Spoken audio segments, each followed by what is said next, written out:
How does a band of scrappy Mesopotamians go from relative obscurity to ruling the largest empire the world had ever seen? It's a tale of ambition, strategy, and sheer ruthlessness. The ancient Assyrians, once a small group of people living in the northern part of Mesopotamia, managed to rise to power in a way that left an indelible mark on history.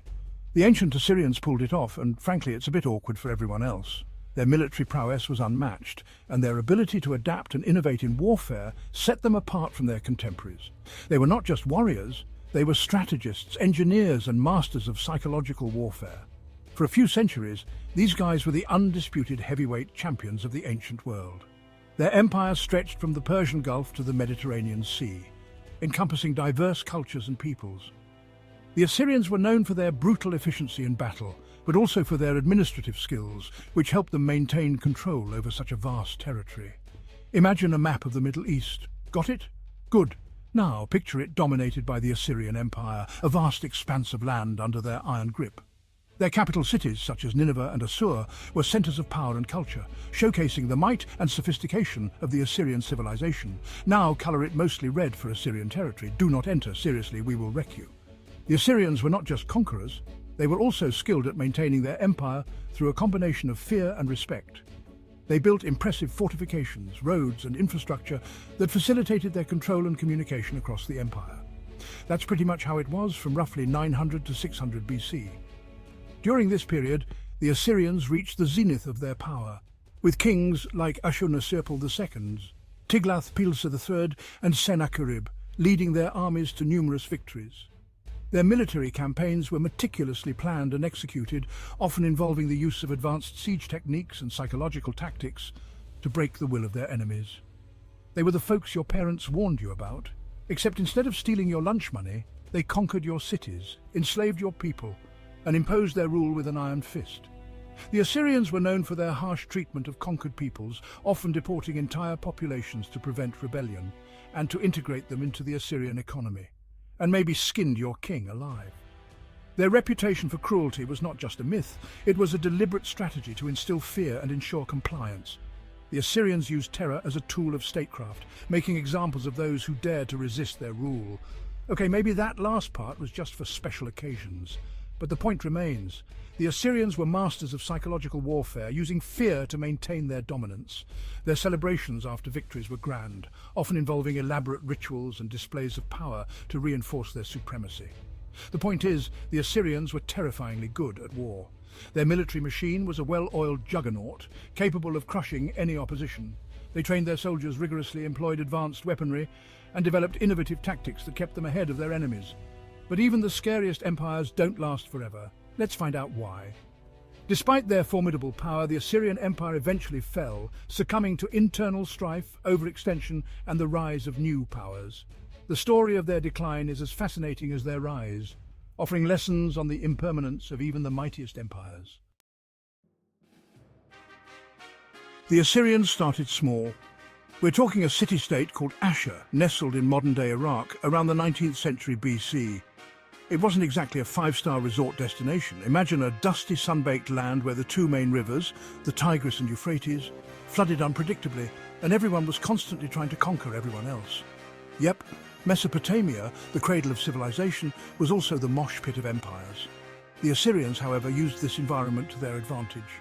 They were like that scrappy kid who grew up in a rough neighborhood, tough, resourceful, and always ready for a fight. They learned to defend themselves, then to attack, and then, well, let's just say they got a taste for conquest. The rise of the Assyrian Empire is a tale of ambitious kings with a penchant for extreme violence. These weren't the let's have a nice diplomatic chat type of rulers. We're talking about guys like Ashurbanipal II, who bragged about impaling his enemies on stakes and using their skulls as decorations. Then there was Tiglath-Pileser III, who pioneered the concept of mass deportation, moving conquered populations around like chess pieces to prevent rebellions. And let's not forget about Esarhaddon, who added Egyptian pharaoh to his resume just because, why not? These kings built their empire on a foundation of iron and blood. They had chariots that could crush skulls, archers who could hit a target from 100 yards, and siege weapons that made battering rams look like pool noodles. Nineveh, ancient Vegas, but with more war crimes. At its peak, the Assyrian Empire stretched from Egypt in the west to Iran in the east. This vast expanse of land was a testament to the military prowess and strategic acumen of the Assyrian rulers. They were not just conquerors, but also master administrators who knew how to keep such a sprawling empire under control. At the heart of this vast domain lay Nineveh, a city so grand, so opulent, it would make even the most jaded Roman emperor blush. Nineveh was not just a city, it was a statement of power, wealth, and unyielding dominance. The city's grandeur was unparalleled, with its towering ziggurats and expansive plazas. Imagine sprawling palaces adorned with intricate carvings, massive libraries filled with clay tablets, and gardens so lush they could make a Babylonian weep with envy. The intricate carvings on the palace walls told stories of great battles, divine interventions, and the might of the Assyrian kings. The libraries were not just repositories of knowledge, but also symbols of the intellectual prowess of the Assyrians. And the gardens, oh, the gardens, they were a testament to the Assyrians' love for nature and beauty. Nineveh was the ultimate symbol of Assyrian power and wealth. It was a city that showcased the best of what the Assyrian Empire had to offer. From its grand architecture to its bustling markets, everything about Nineveh screamed opulence. The city's streets were lined with vendors selling exotic goods from all corners of the empire, and its buildings were adorned with the finest materials. It was a city built by conquest and fueled by the spoils of war. The Assyrians were relentless in their pursuit of expansion, and every new territory they conquered brought in more wealth and resources. This wealth was then funneled into the construction of grand buildings and monuments, further enhancing the city's splendor. The treasures from these conquests were displayed proudly, serving as a reminder of the empire's might. Of course, all that splendor came at a price. The Assyrians were known for their brutal methods of warfare and their harsh treatment of conquered peoples. Cities that resisted were often razed to the ground, and their inhabitants were either killed or taken as slaves. This ruthless approach ensured that few dared to challenge Assyrian dominance, but it also sowed the seeds of resentment and rebellion. While the Assyrian elite were enjoying banquets and lion hunts, the rest of the empire was busy paying taxes, providing forced labor, and generally trying not to get noticed by the secret police. The common people bore the brunt of the empire's ambitions, working tirelessly to support the lavish lifestyles of their rulers. Taxes were high, and those who couldn't pay faced severe punishments. Forced labor was a common practice, with thousands of workers toiling away on massive construction projects. And then there was the ever-present threat of the secret police, who ensured that any hint of dissent was swiftly dealt with. Life in the Assyrian Empire was a constant struggle for survival, with the common people caught in the crossfire of their rulers' ambitions. The Assyrian Empire, despite its ruthlessness and efficiency, had a fatal flaw. It was built on a business model of constant expansion and brutal subjugation. This relentless drive for conquest meant that the Assyrians were always at war, always seeking new territories to conquer and always making new enemies.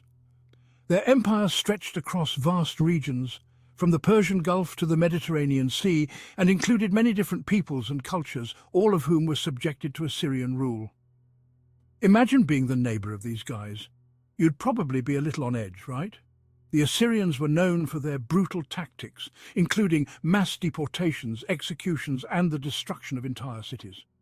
Neighboring tribes and kingdoms lived in constant fear of the Assyrian war machine, knowing that they could be next on the list of targets. This fear and resentment simmered for years, creating a volatile situation. Turns out you can only conquer so many people, loot so many cities, and impale so many prisoners before someone decides to form a coalition and say, "Enough is enough." The Assyrians' aggressive policies and harsh treatment of conquered peoples eventually led to widespread rebellion. Neighboring states, tired of living under the constant threat of Assyrian invasion, began to band together. They realized that their only hope of survival was to unite against their common enemy. And that's precisely what happened. A grand coalition of former enemies, including the Medes, Babylonians, and Scythians, formed to challenge the might of the Assyrian Empire.